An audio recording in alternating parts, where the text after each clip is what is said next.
The shocking news of Linkin Park singer Chester Bennington's death is still sinking in this morning for fans and the music industry as a whole after the 41-year-old took his own life.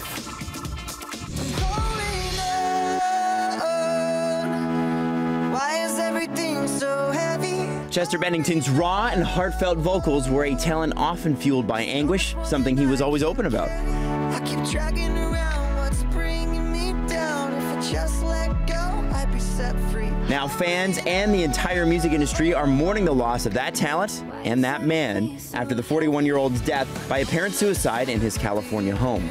Reports say he hung himself and was found by a housekeeper. Bennington never shied away from talking about having depression and a long history of drug and alcohol abuse, which he said started when he was just 11 years old after his parents divorced. He also revealed that he was sexually abused as a child. His struggles to overcome his demons often translated into his music with Linkin Park.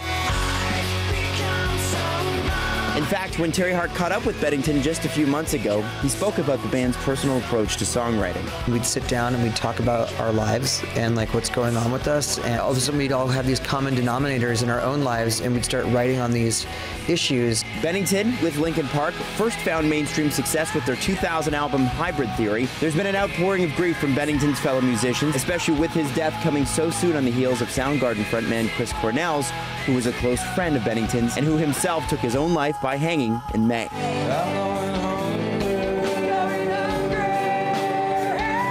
The day Bennington died would have been Cornell's 53rd birthday. Bennington's death comes just a week before Linkin Park was set to kick off the North American leg of their world tour supporting their album, One More Light. Bennington was married and is survived by 6 children.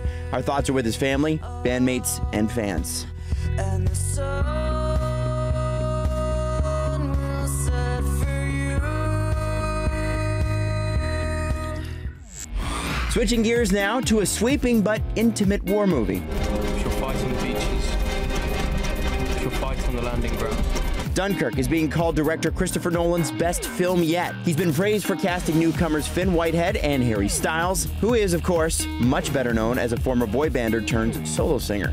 I personally thoroughly enjoyed myself. What were some of the conversations that the two of you had as you're sitting there waiting for action to be called and realizing the weight and the size of what is on your shoulders? I think there was a lot of, it's quite cold, isn't it?